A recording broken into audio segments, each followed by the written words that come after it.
बंगळुरूमध्ये एक धक्कादायक प्रकार घडलेला आहे। लुंगी घातल्यामुळे एका 70 वर्षाच्या शेतकऱ्याला मॉलमध्ये प्रवेश नाकारण्यात आला होता आणि या प्रकारानंतर बंगळुरूमध्ये वातावरण चांगलंच तापलं। या प्रकरणी मॉल प्रशासनावर कारवाई करण्यात आलेली आहे। घातली लुंगी, नाकारली एंट्री।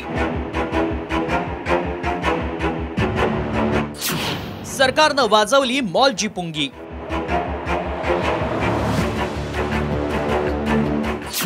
सात दिवस मॉलवर बंदी।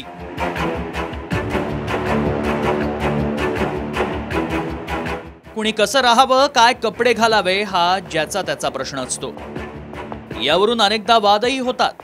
मात्र दक्षिण भारतीय संस्कृतीचा भाग असलेली लुंगी घातली म्हणून मॉलमध्ये प्रवेश नाकारल्याची धक्कादायक घटना घडली आहे।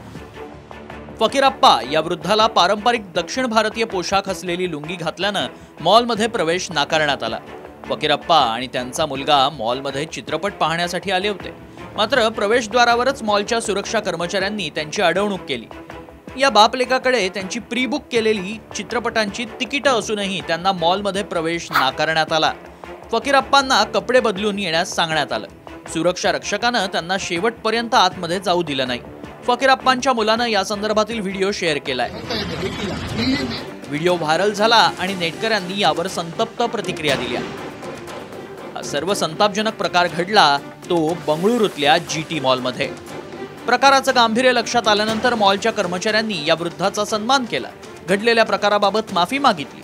मात्र प्रकरण एवढ्यावरच थांबलेलं नाही। या संतापजनक प्रकरणाची कर्नाटकातील अनेक संघटनांनी दखल घेतली। अनेक संघटना आक्रमक झाल्या। त्यानंतर कर्नाटक सरकारनं मॉल प्रशासनाला दणका दिलाय। 7 दिवस मॉल बंद ठेवण्याचे आदेश देण्यात आले।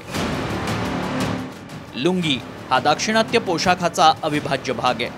दाक्षिणात्य पोशाखात लुंगीला वेगळं महत्त्व आहे। दक्षिणेतील अनेक नेते, मंत्री हेही संसदेत लुंगीवर आल्याचं देशानं पाहिलंय। या लुंगी प्रकरणामुळे मात्र मोठ्या शहरांमध्ये पारंपरिक पोशाखाचा द्वेष करणाऱ्या मॉल, हॉटेल्सची पुंगी वाजलीये एवढं मात्र नक्की। ब्युरो रिपोर्ट, साम TV।